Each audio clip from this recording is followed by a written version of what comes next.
Let me tell you what is actually happening with Stephanie Jenkins right now. Because if you strip away all the captions and the hashtags and the soft new energy she keeps putting out, what is left is pretty simple.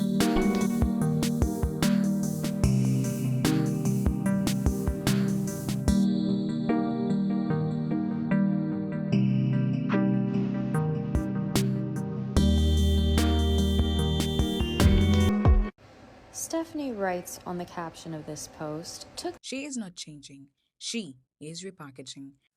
And the difference between those two things is exactly what this video is about. She wants to come across as soft now, more self aware, a little humble, a little funny, maybe even inspiring if she can stretch it that far. The image she is going for is the woman who has been through it, who gets it now, who has done some reflection and come out the other side with a better attitude. That is the version she wants you to take home. But every single time she tries to smooth things over, something else slips out and drags the old version right back into frame. The pattern keeps resurfacing, the habits keep showing, and the audience keeps watching both things happening at the same time. The new packaging and everything leaking out from underneath it. That is the problem, not the presentation. What is underneath it? Let's get into it. At some point, Stephanie floated the idea that maybe her videos would land differently if they were not being filmed in the motel. Like the setting is what people are actually reacting to. Like if the backdrop changed, nicer walls, better lighting, a different zip code, the response in the comments would shift too. Stephanie's latest Facebook post says, I wonder if my videos post would actually get a different response if we weren't in the motel. That's what people claim. Let's see if that's the magic button that switches people's forever unsatisfied opinions. I don't That is not it. And the fact that she went there tells you exactly where her head still is. She is trying to shrink the public reaction down into something she can reframe. If it is about the motel, then the problem is classism. Then it is about people shallow and judgmental about visible things. Then she is the target of cruelty rather than the reason the reaction hardened in the first place. That version of the story is much easier to sit with, which is probably why she keeps reaching for it. But the motel did not create the discomfort around her, it exposed her. It stripped away the polish and put her habits in a setting where there was nowhere to hide. The gap between what she says and what she does got a little harder to ignore. The performance around hardship became more obvious when the hardship was that visible. Suddenly, the image control was sitting right on top of the actual struggle, and everyone could see both at once. That is what made this harder to watch. Not the room just made everything else clearer. So when she suggests maybe things would go over better if the motel was not in the picture, it does not read like someone who is processing what happened. It reads like someone who is still arguing with the wrong issue entirely. She is staring at the wallpaper while the wiring is burning. And until that changes, no setting is going to fix the response she keeps getting. Then there was the park post, cardigan, shopping cart she cleaned up to push the kids around in, and a caption that was working overtime trying to be five different things at the same time: humble, confident, funny, grateful, and resilient, all without pausing to breathe between any of it.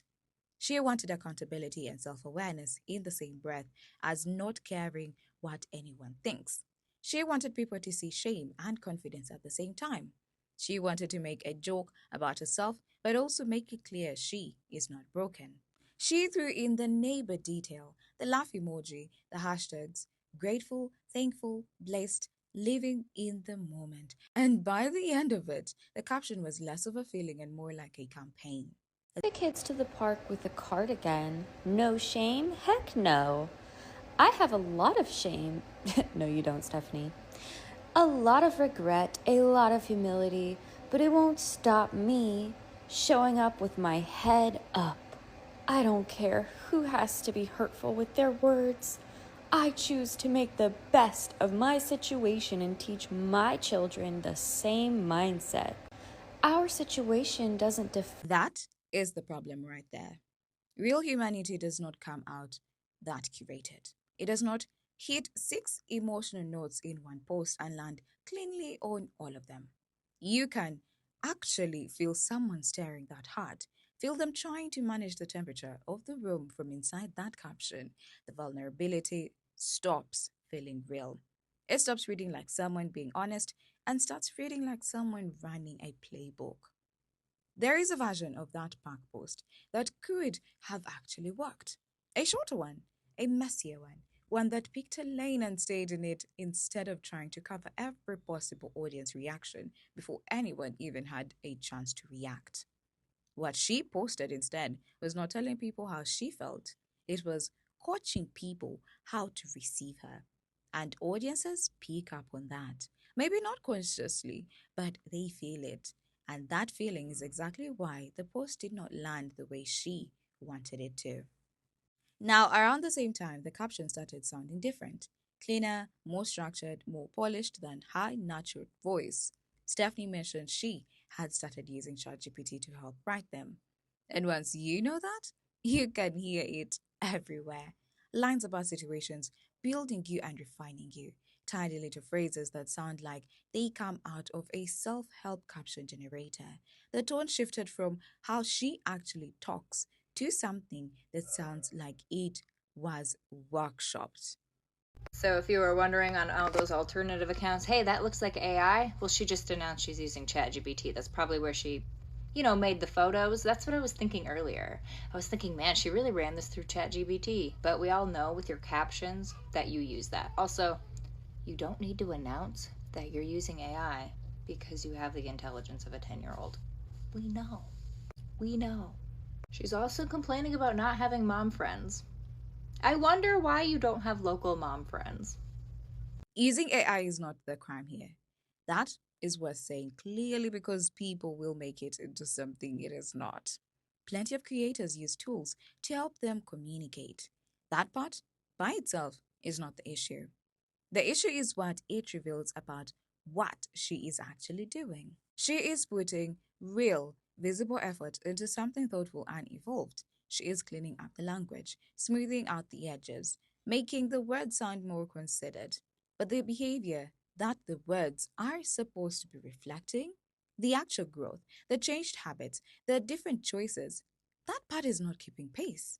The language is getting upgraded faster than the reality is. And when that gap is obvious, the whole thing starts to feel assembled, not just emotionally inauthentic, but constructed line by line.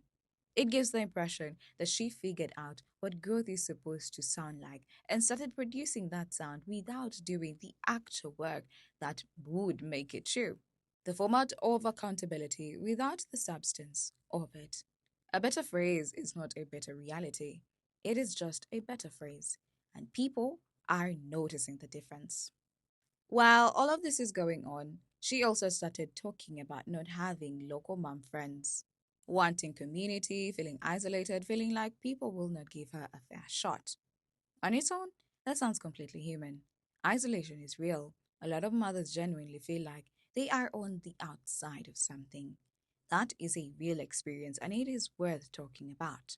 In context, though, it slides right into the rebrand without missing a bit. It builds the version of Stephanie she is clearly trying to sell right now. The misunderstood mom, the one who is trying but keeps getting shut out, doing everything she can while the world stays cold and nobody will extend a little grace. Y'all, my neighbors even came with us. Walking along right next to my crazy bum butt, walking that cart around, laugh emoji. I'm all filled up on embarrassment for the day, lol. Hashtag grateful, thankful, blessed. Hashtag living in the moment. It is a soft, sympathetic angle, easy to relate to, easy to root for. But friendship does not work the way captions do. You do not boast your way to trust. You do not label yourself humbled, and suddenly people forget what they have been watching. Real relationships, especially the kind between mothers who are going to be in each other's lives, whose kids are going to be around each other, require consistency. They require basic reliability. They require some evidence that when things get hard, the judgment stays intact.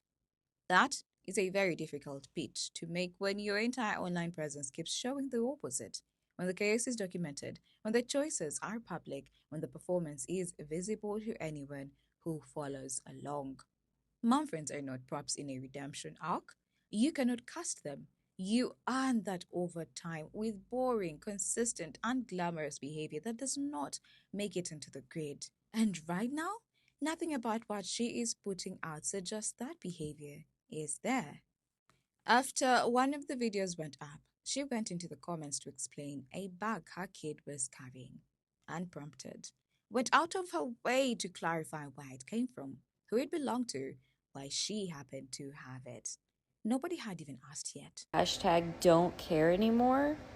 Then in the comments on this post, she wrote, and she pinned, also, in case the person that got my kid this bag sees this, she said thank you. And I was carrying it for her. I always get stuck carrying the kids' stuff home, laugh emoji. I don't mind though. Stephanie, just be honest. That is the tell right there.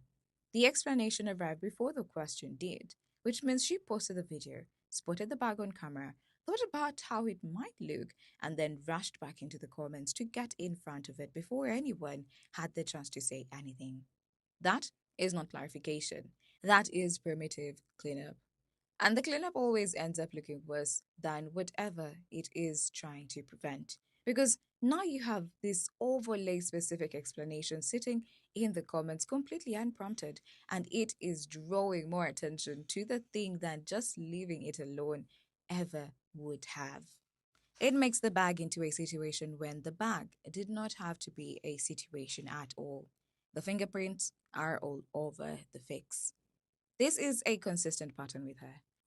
She does not let things land. She does not calmly address things when there is actually something to address. She intercepts, she patches, she rushes back in before the dust settles and ends up making more of a mess in the process.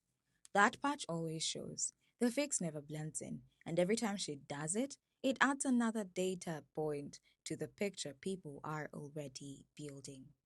Stephanie is mad at us, guys. We are spelling her daughter's name wrong. Apparently, I spelled her daughter's name wrong recently in a comment, and she noticed. I need to put this out here, and I say it with kindness. My daughter's name isn't spelled A-D-D-I-E.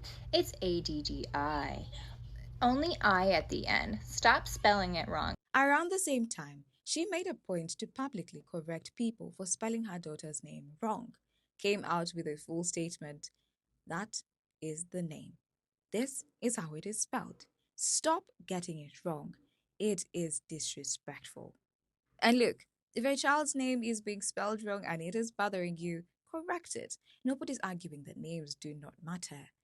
What stands out is the energy. That is where the firm voice came out. That is where the clear boundary landed with full force, spelling one letter at the end of a name. Meanwhile, there is real instability sitting right next to all of this. Strange choices that affect the kids directly, messy handling of help that was offered specifically for the children, constant image management that keeps pulling focus away from what is actually going on.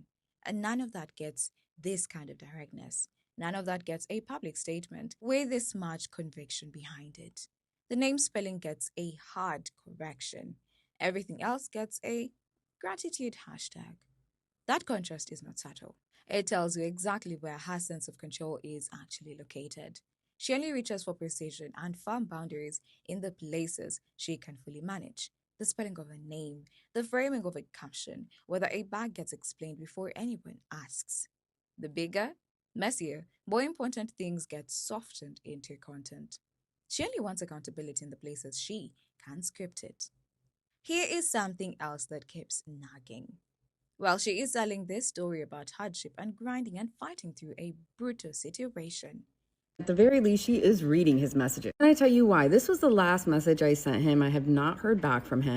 The goal is to send each of the kids their own individual package so that they know everything in that box is for them. And notice that verbiage, the goal is. This is what Stephanie just posted today. The goal is, she has never spoken like that before, and she is known to do this, just grab how other people are speaking and use it for herself. Drew just posted this video of him cleaning the motel room while Stephanie was out at the playground. He is active. There's no other reason they wouldn't be messaging me back for help with their kids. Another one of my followers said I should write back and say I'll send you money to buy the kids clothes. See how quickly they write me back. The situation gets more devastating by the day because look at what Stephanie's posting. Like, she's just chilling. She's hanging out in the motel room. She's comfortable. She's reading. She's doing her skincare. How could she just be sitting there comfortably like that while simultaneously telling her kids that they're trying their hardest to get out of the motel? He's the only one with a job and he's still stuck cleaning the motel room when Stephanie is there all day long. Sure, she's not going to Safeway to help him stock the shelves. At this point, I think both of them are a lost cause and it is going to be up to those kids to get themselves out, unfortunately. I think one of the biggest problems is that Stephanie doesn't see herself as homeless, and she proved that with her latest post saying the homeless stole her stroller.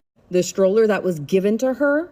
In return, she stole their shopping cart and is now cleaning it in the motel parking lot and using that to take the kids to the park. Not accepting the fact that she herself is homeless. I don't know if this post was a way of dry begging for another stroller. Somebody already gave them one, a double stroller, a nice one. Proven time and time again, they can't take care of a single thing. Cats, not the kids, not a home, not the motel room. The ones that are really suffering for it is the innocent children. The actual context looks comfortable. Reading, doing skincare, hanging out, casual, relaxed. That is not a criticism of those activities in isolation. People in hard situations still wash their faces, still read books. That is not the point. The point is the contrast.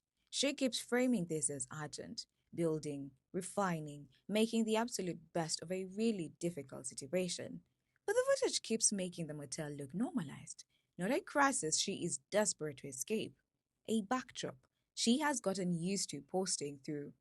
The urgency she is describing and the energy she is actually putting out are not matching, and that disconnect adds up over time.